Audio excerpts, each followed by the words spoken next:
What's up, everybody? This is Crank by Neef Beats at Hit Club Studios, and today we're gonna go over how to automate in Pro Tools, and I guess why to automate as well.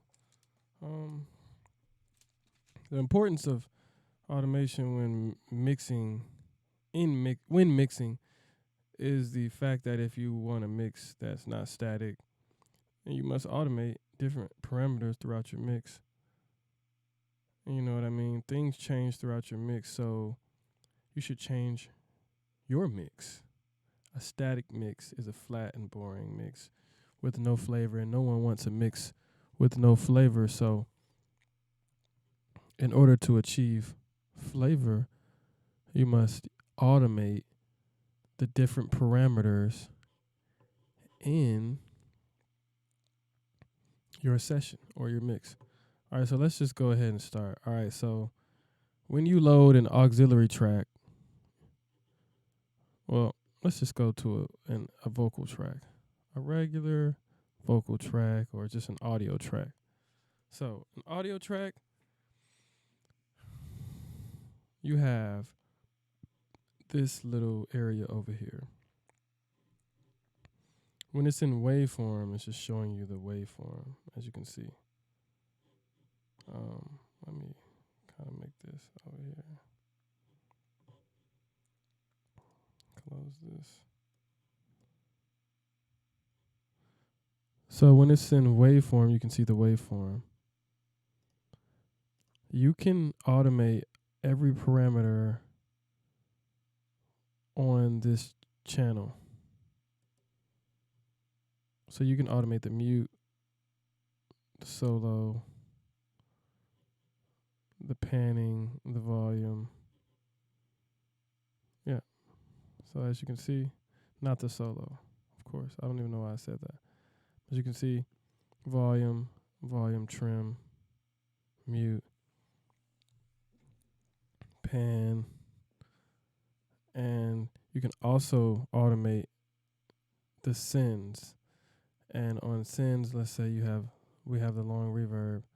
So with a send, you can automate the mute, the level, the panning. So if we go back, we can see level, mute, pan, level, trim.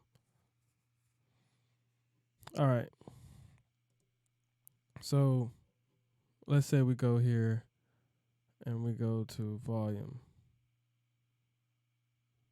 So then it gives us a line right here. This is the volume line. To create markers, you would select the hand up here and you would just create a marker. And to move it around, you just, you want this bracket and you can move stuff around. Also, if you press command, you don't have to come up here and press the hand. You can just, add markers wherever you want. And, so you can just manipulate them like that. Also, you can manipulate the curve or the shape. If you want a triangle shape or a square shape, let me show you. So, say on a square shape, you knew that everything was on the one, like every eighth note, or every quarter note. So you would just start somewhere and you can just drag it out, but you would use that more for like panning. So let's go back to panning.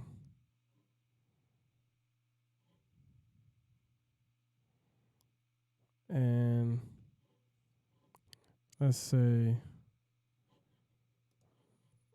I want this to pan to the left.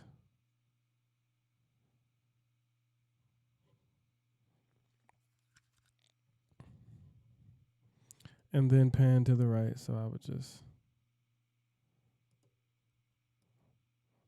pop one of those, another one, Pop one of those. And the cool thing about automation is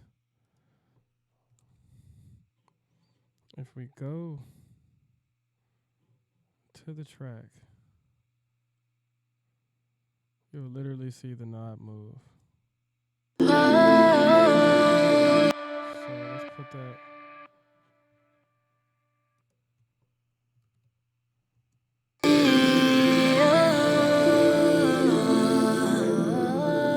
Let's see it move to the opposite direction. Tonight we gon' do this shit different. This shit gon' hit different. Feel a little different when you go down south. See that? So if you were looking right there, you could see that it moves. And that's just to let you know. I mean, not let you know, because it's physically just moving. It's moving it as you tell it to via, the automation channel. Now, you can also automate parameters in a plugin. So let's go to delay. Let's say we wanted to automate the feedback. We just go to this little. So you would go to the plugin and wherever you see auto, you click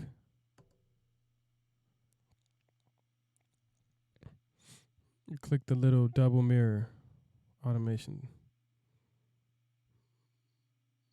and it enables it. And you can literally peruse through all of the parameters that you can automate. So let's say feedback. Feedback is one that, so you would add it. You can always go back and add more and then okay. So we add that. So now when I go to that track and I go to that little box on the channel,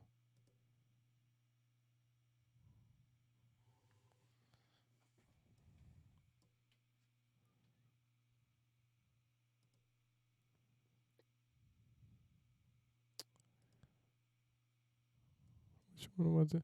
So now, as you can see, that wasn't there before. FX A H delay. And that A stands for, this is A, insert A. So FX, let's go this. So you click that again. This is where all your automation will be on whatever track you put on. You go to feedback and it'll switch. So now it's on feedback. And if I was to move, well, I don't have to do that. If I was to move,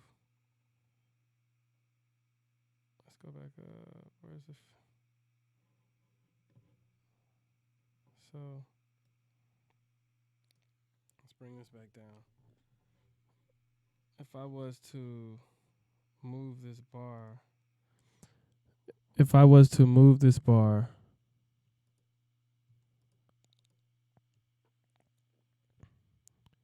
up, you would literally see the feedback bar going up. And now it's red to show you.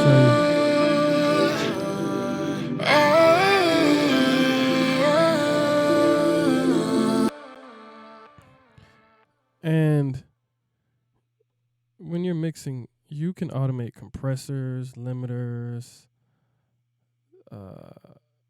anything. You can automate anything. If you have a reverb and you want it to kind of like be turned down at a certain part, well, that's easy, just automate it in there.